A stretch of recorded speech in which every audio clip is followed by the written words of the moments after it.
So next up, we're going to have a conversation about FutureFocus. So for those of you who are CoreNet members, you would have heard the term FutureFocus a lot over the last 12 months. It's been a very big project for all of us in our chapter this year. It's a chance to pause, look ahead, and ask the big question about what's shaping corporate real estate and how we can respond. It's been built on the voices of our community, from workshops to interviews to plenty of late night ideas, and it represents the start of an ongoing conversation. Before Brian Froud jumped into the report, we wanted you to hear from two people who've been really at the heart of the FutureFocus initiative. Dr. Kirsten Brown and Imogen Howe couldn't be with us today, but thanks to the magic of technology, we've pre-recorded a little something so they could share why and how of this FutureFocus journey. Cue the video. So what is FutureFocus and why did we undertake this significant industry research? We worked with our members of CoreNet Australia to really understand how they are prioritising, managing, planning and measuring and implementing their strategies in order to deal with some of the big issues facing all of us now, whether that's climate change through to different ways of working. The previous research done by CoreNet Global, the 2030 report, really highlighted that there were some serious challenges, but also significant opportunities for corporate real estate in Australia. We know that the industry is under huge transformation, and we're at a point now where we need to focus and bring us together collectively to accelerate this change. The key objectives of FutureFocus. So firstly, we set out to engage our members. We really wanted to understand what were the opportunities, what were the challenges, and also some of the solutions that, they're of course well placed to come up with those solutions. This engagement generated a huge amount of research, insights and all sorts of data to inform best practice. And finally, different to other research commentary, we really wanted to ensure that there was some actionable insights. So really practical ideas and solutions for everyone to benefit from.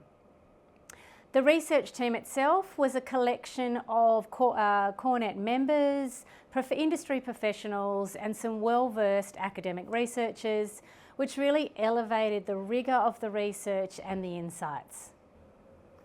So how did we go about the research? Well, the central part of the research was actually the workshops. We did a whole bunch of interviews in the lead up to that to inform how we designed those workshops, so they were really rigorous. These workshops, though, were really important for our members and such a fun way to get together and dream up a future for the industry. In total, there were 36 interviews and 6 workshops, so that's hours of dialogue that we recorded and then analysed.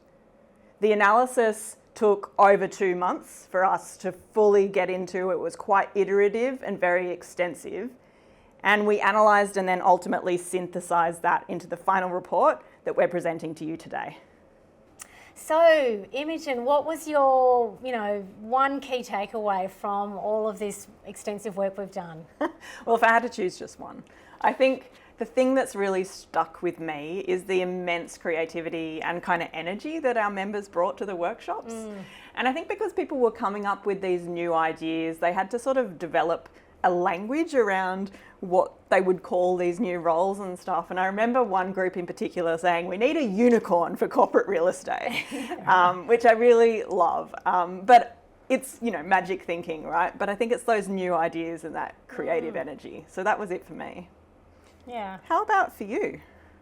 I think similar to you, I had that real sense of positivity, that there was such a willingness and desire for change, to do better, that everyone collectively put together, we recognise that there's challenges, but there's a real willingness and an open mindset to change.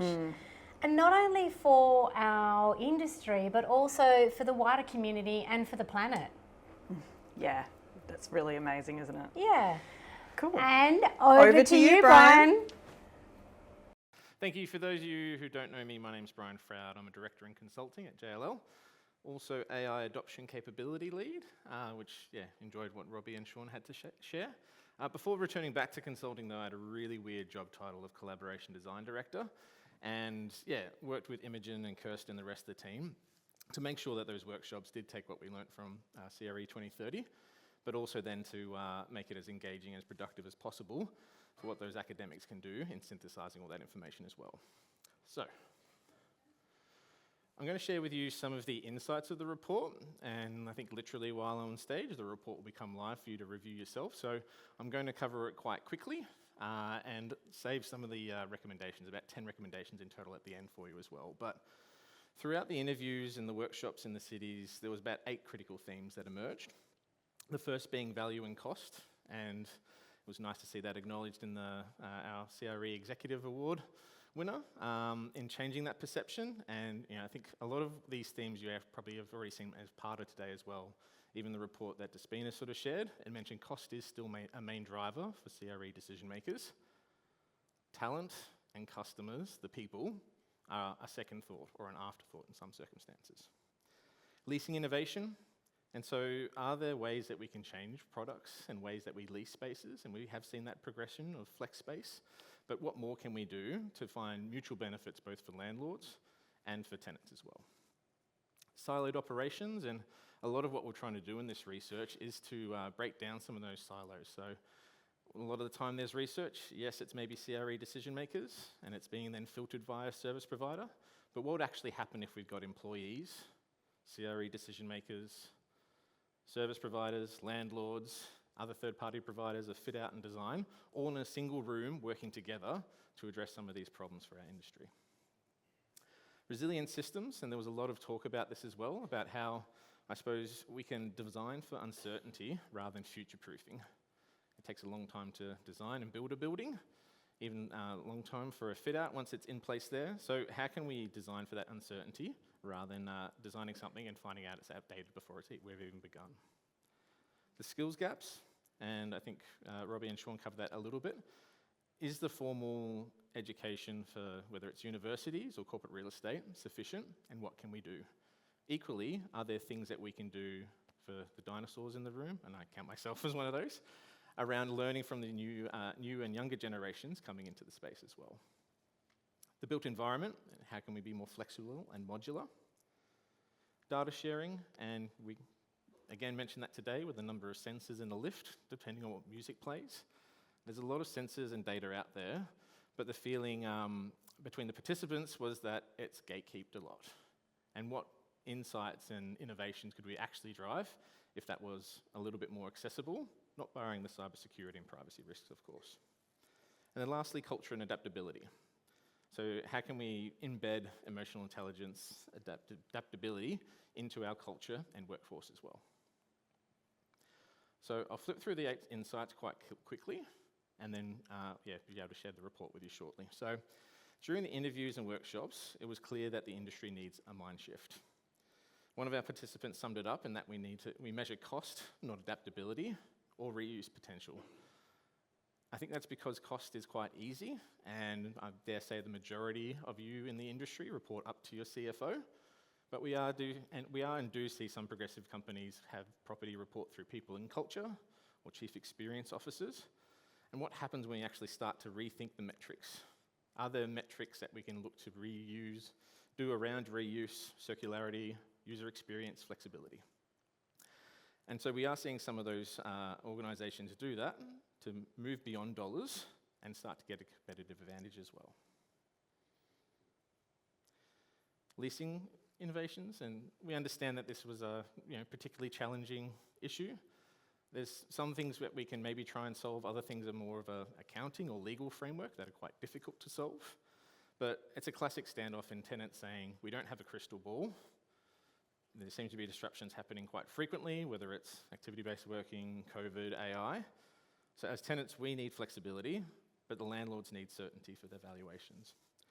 So it feels impossible to solve, but what happens if we could design products that actually underwrite that vacancy risk, or design spec suites and modular fit-outs that actually provide that adaptability and a little bit of certainty as well?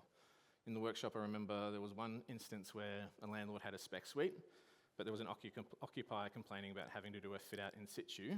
Why couldn't they use that spec suite for a short term and move in and move out to be a little bit more productive and, avoid the disruption to their employees. So the magic happens when we stop thinking about leasing as just space over time, but actually start offering holistic solutions. So whether that's smart incentives for leave-in-place handovers or performance-based leases. But yeah, there are opportunities to change how and what we do in leasing, notwithstanding all the legal and financial things that are a little bit harder. Siloed operations, and so this was felt across all personas, and like I mentioned before, was part of the reason why we wanted to host these workshops. We noticed a lot of it out of CRE 2030, and we wanted to emphasize that again, and having and mixing those groups together so they could actually sort of co-design solutions. So one of the quotes that stood out to me in particular was that every project is a reset, and people felt that they're literally reinventing the wheel every single time they design something. And so some of the solutions that were coming out of there was this notional role of a corporate real estate curator.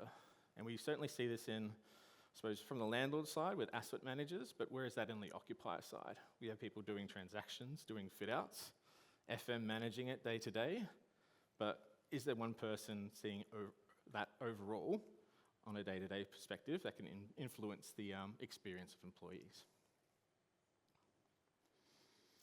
Next was around resilient systems, and here's the dinosaur quote from our many hours of recording, but dinosaurs went extinct and we don't have to, right? So how can we stop trying to predict the future and start to build and design those systems with uncertainty in mind so we can adapt to them? And that was not just, I suppose, the system in terms of the built environment, it also talks to procurement and processes as well. So is there a way the procurement model can shift to reward performance rather than just the lowest price?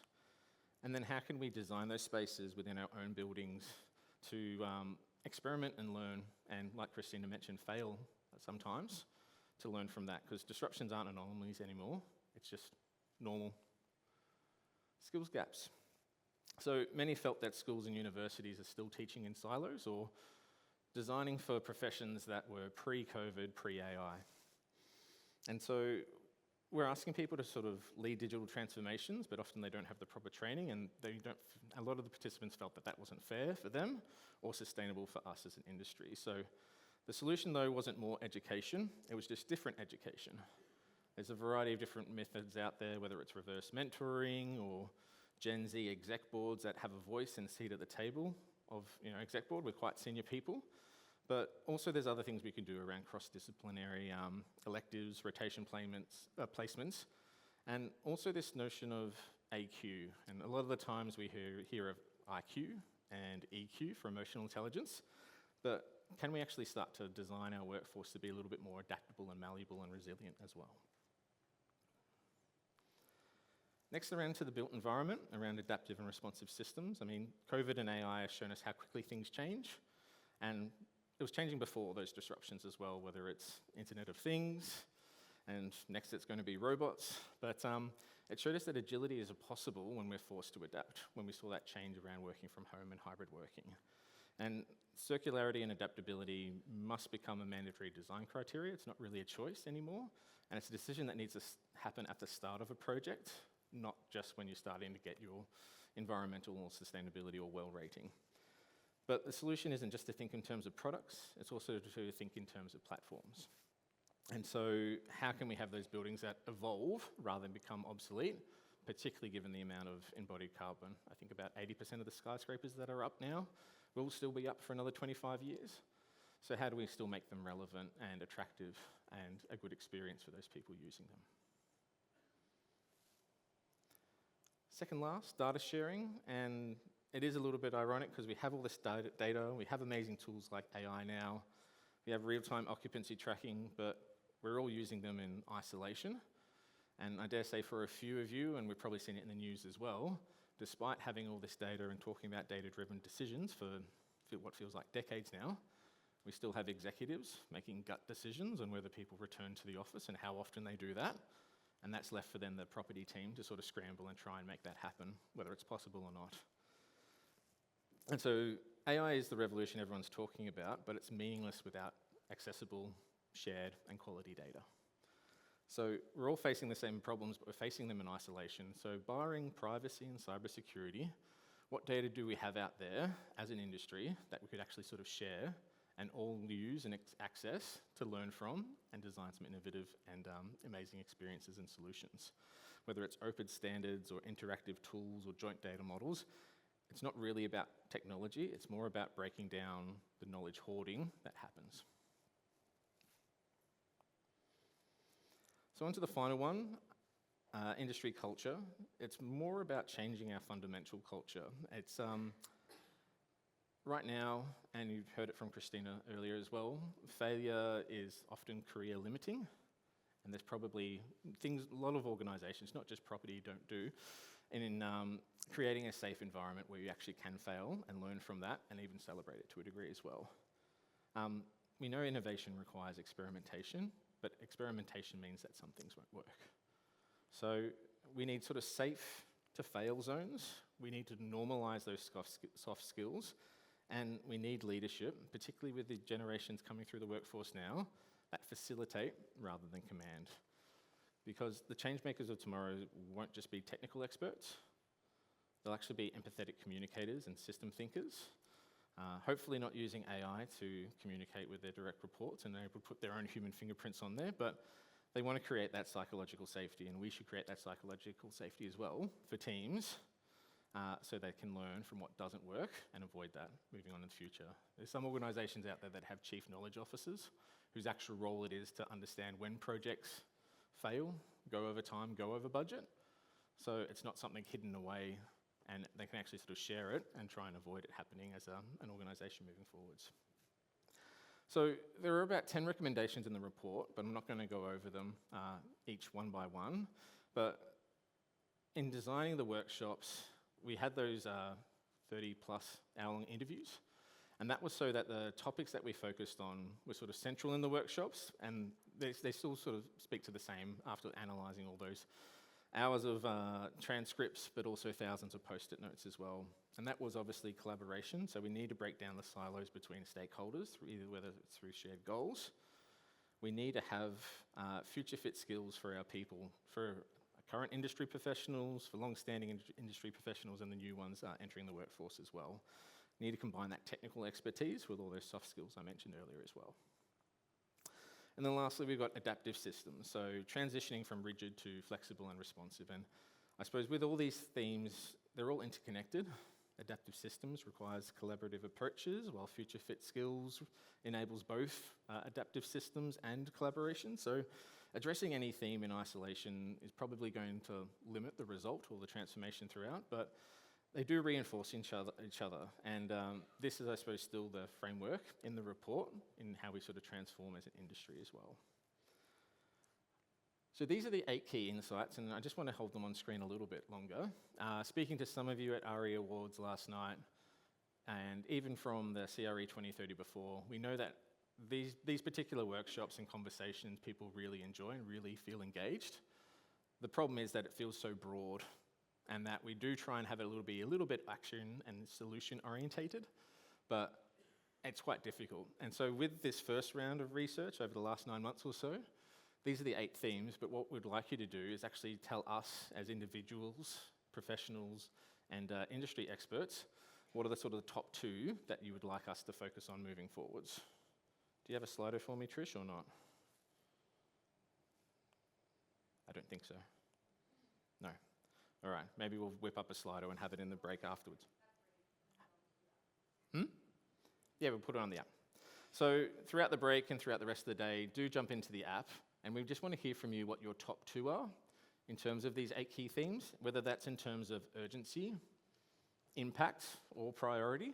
We just want to understand what top 2 you'd like to sort of focus on, and then as collective, when we host this next year, which we are going to do, we can be a little bit more narrower in what we explore and then look to design solutions for, so it's a little bit more actionable and outcome orientated. So you heard from Kirsten and Imogen before, but there is a wider research team out there, so if you could just put your hands together for the team that put this together, particularly Caroline, Tom, Cedar. Tom, Cedar, Trish, obviously, Yen and Praktik are all here today, as well as Caroline. So if you do see them, please thank them and give them any feedback, if you have any feedback for next year. And now the report as well. So to access the report, it's not printed out, hidden under your chairs, anything. It's in the app. So I think Trish is making that icon live just now as we speak. So during the break, after today, jump in there, have a look. It's it's covered in quite a lot of detail. And I think we've really benefited from having Dr. Kirsten lead this, as well as some of our academic members like Cedar and Imogen provide a really robust report that isn't just all your sticky notes fed through AI and regurgitated into a glossy report. So please take the time to read it and do to give us your feedback on it after reading it as well. Lastly, thank you to our sponsors, so our transformation partners, innovation partners, workshop experience partners, and collaboration partners. We do have a prospectus out, so if you're interested in taking part next year, whether it's as an innovation partner or even hosting workshops next year as we dive a little bit deeper, reach out to myself, Trish, and we'll share that with you. But most of all, thank you to you all that were part of this. We had so many people involved, not just in terms of interviews, but also workshops, that we nearly didn't fit you all on the slide, but we're hoping to have even more involved next year as we continue this journey together as well. So thank you very much.